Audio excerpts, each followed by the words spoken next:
Hello friends. कल हम संविधान का भाग 3 पढ़ रहे थे, जिसमें मौलिक कर्तव्य के बारे में पढ़ रहे थे, जिसके 3 मौलिक अधिकार तो देख लिए थे। आज चौथा मौलिक अधिकार धार्मिक स्वतंत्रता का अधिकार है। आज इसको हम पढ़ेंगे, जो अनुच्छेद 25 से 28 है। अनुच्छेद 25 प्रत्येक नागरिक को कोई भी धर्म मानने का अधिकार है। हिंदू धर्म को व्याख्यायित किया गया है। हिंदू, बौद्ध, जैन, सिख धर्म के अंतर्गत परिभाषित किया गया है। सिखों को कृपाण धारण करने की स्वतंत्रता इसी अनुच्छेद में है। अनुच्छेद 26 इसमें धार्मिक आयोजनों का अधिकार है, जैसे दुर्गा पूजा, गणेश चतुर्थी, मोहर्रम, दशहरा। लोक व्यवस्था को ध्यान में रखकर ये सभी मानने का अधिकार है। अनुच्छेद 27 है, धार्मिक कर देने के लिए बाध्य नहीं किया जाएगा। वह सब्सिडी आर्टिकल 27 का विरोध करती है, इसीलिए इलाहाबाद हाई कोर्ट ने इस पर रोक लगा दी। अनुच्छेद 28 ए, शिक्षण संस्थानों में धार्मिक शिक्षा नहीं दी जाएगी। अधिकतर सरकारी स्कूलों में धार्मिक शिक्षा नहीं दी जाएगी। दूसरा है, यदि शिक्षण संस्थान ट्रस्ट द्वारा स्थापित किया है तो उसे आर्टिकल 1 के तहत लागू किया जाएगा। और अनुच्छेद 28 थर्ड है, राज्य द्वारा स्थापित पोषित शिक्षण संस्थानों धार्मिक उपासना के लिए बाध्य नहीं किया जाएगा। और 5वां मौलिक अधिकार है, जो निम्नलिखित दिया गया है, शिक्षा एवं संस्कृति से संबंधित अधिकार है। अनुच्छेद 29 व 30 में इसका उल्लेख है। अनुच्छेद 29, अल्पसंख्यकों वर्ग के हितों का संरक्षण किया गया है। अल्पसंख्यकों का वर्गों का संरक्षण किया गया है, परंतु भारतीय संविधान में कहीं भी अल्पसंख्यक शब्द की व्याख्या नहीं की गई है। भारत में बौद्ध, जैन, सिख, ईसाई, मुस्लिम अल्पसंख्यक वर्ग में आते हैं। अनुच्छेद 29(1), इसमें अल्पसंख्यकों को अपनी भाषा, लिपि व संस्कृति को बनाए रखने का अधिकार है। 29(2), राज्य द्वारा स्थापित एवं सहायता प्राप्त शिक्षण संस्थानों में मूल, जन्म स्थान, भाषा आदि के आधार पर कोई भी भेदभाव नहीं किया जाएगा तथा उपरोक्त आधार पर प्रवेश संचित नहीं किया जाएगा। और अनुच्छेद 30, इसमें अल्पसंख्यकों को अपनी भाषा में तथा लिपि एवं संस्कृति के आधार पर शिक्षण संस्थानों में स्थापित करने की अनुमति है। अनुच्छेद 30 का सेकंड, ऐसे शिक्षण संस्थानों में को राज्य बिना भेदभाव की सहायता प्रदान करेगा। अनुच्छेद 31, जो संपत्ति का अधिकार है, इसे छठा मौलिक अधिकार भी माना जाता है। इसे 44वें संविधान संशोधन द्वारा हटा दिया गया 1978 में। अब इसे आर्टिकल 301 के तहत रखा गया है, जो एक कानूनी अधिकार है।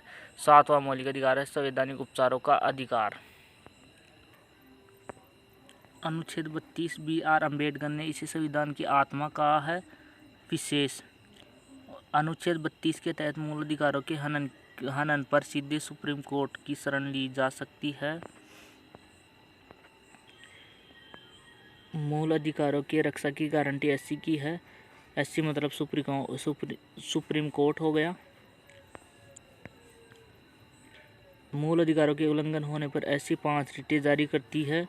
नोट जवाहरलाल नेहरू ने प्रस्तावना को संविधान की आत्मा कहा है। ये बात कई बार परीक्षाओं में पूछी गई है। जो ये 5 रीटें है ना, जो ये है, पहली रीट है बंदी प्रत्यक्षीकरण। इसके सुप्रीम कोर्ट कार्यपालिका को 24 घंटे में न्यायालय के समक्ष प्रस्तुत करने का आदेश दिया जाता है। आर्टिकल 22 सेकंड का पालन करें पुलिस अधिकार द्वारा। दूसरी है अधिकार पर्चा, दूसरी रीट है अधिकार पर्चा। क्योटो वारंट जारी सुप्रीम कोर्ट करता है, न्यायपालिका के विरुद्ध करता है। कार्यपालिका अधिकारी अपने अधिकार से बाहर कार्य करता है तो न्यायालय लेख जारी करता है। तीसरी है परमादेश मेंडेमस, इससे भी जारी सुप्रीम कोर्ट करता है और कार्यपालिका के लिए करता है। कार्यपालिका को उसके पद और बोध कर्तव्य का पालन करने पर कार्यवाही की जाती है। चौथा है प्रतिषेध या प्रोहिबिशन, और जारी कौन करता है? Supreme court. और निचली अदालतों से संबंधित मामलों की सुनवाई के लिए समक्ष न हो। और पांचवी रीट है उत्प्रेक्षण या साटोरी। इसमें ऐसी वह सभी मामलों जिसमें पूरे राष्ट्र की भाषा जुड़ी हुई हो अपने पास मंगा लेता है। मुकदमा उच्च न्यायालय में भेजना। राम मंदिर, जैसे राम मंदिर इसका एग्जाम्पल हो गया। राम मंदिर पहले एचसी और फिर एससी में लाया गया। अनुच्छेद 39 इसके भाग 3 में लागू उपबंध सैन्य बलों पर कैसे लागू होंगे इसका उल्लेख इसमें है, और ये संसद के द्वारा लागू किए जाते हैं। और अनुच्छेद 34 मार्शल लॉ सैन्य शासन का उल्लेख अनुच्छेद 34 में है। 1958 में भारत एक राज्य पर भी लगा सकता है और पूरे भारत पर भी लग सकता है। अब देखिए पुलिस धारा 144 लागू डीएम डिस्ट्रिक्ट करता है और समय 60 दिन के लिए करता है। विशेष 5 से अधिक लोग इकट्ठे नहीं हो सकते। और धारा 144 में कर्फ्यू लगाया जाता है और लागू कौन करता है? सरकार करती है। समय इसमें कोई लिमिट नहीं है समय की। और इसमें अर्धसैनिक बलों का प्रयोग किया जाता है। अनुच्छेद 352 जो राष्ट्रीय आपातकालीन से संबंधित है, और मंत्रिपरिषद के हाथों में शक्तियाँ आ जाती है तथा लागू राष्ट्रपति करता है और 6 माह के लिए लागू करता है। अनुच्छेद 35 उपरोक्त समस्त मूल अधिकारों को लागू करने तथा नियम लगाने की संसद की शक्ति का उल्लेख है। देखिए दोस्तों, हम अनुच्छेद 12 और 13 छोड़ दिए थे, तो आज इसको दोबारा मतलब जो इसके बाद में आता है अनुच्छेद 35 के बाद में अनुच्छेद 12 का उल्लेख किया गया है। मतलब उल्लेख क्या, इसमें जो बात बताई जाती है पहले अनुच्छेद 35 आता है, फिर बाद में इसे पढ़ा जाता है। लेकिन अनुच्छेद 12 के अनुसार ये है वैसे क्रमवार से तो, लेकिन इसे 35 के बाद में पढ़ा जाता है। तो देखते हैं अनुच्छेद 12 राज्य को परिभाषित किया गया है जो कि मूल अधिकार देगा। और इसमें उल्लेख किस किस का है? मंत्रिपरिषद का, राज्य विधानमंडल का और इनके अधीन आने वाली संस्थाएं, इन सभी का उल्लेख है। और अनुच्छेद 13 मूल अधिकार जो भाग 3 में कोई नकारात्मक परिवर्तन नहीं होगा। संसद के अनुसार कोई भी मूल अधिकारों में कोई भी नकारात्मक प्रावधान परिवर्तन नहीं होगा। ये मूल अनुच्छेद 13 में है। तो दोस्तों, ये संविधान का पार्ट आज सेकंड हो गया। अब इसके आगे पार्ट चौथा आएगा जो नीति निर्देशक तब से होगा।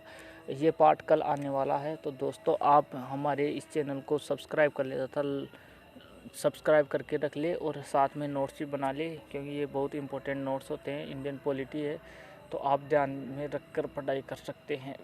तो इस चैनल को सब्सक्राइब ज़रूर करें। धन्यवाद।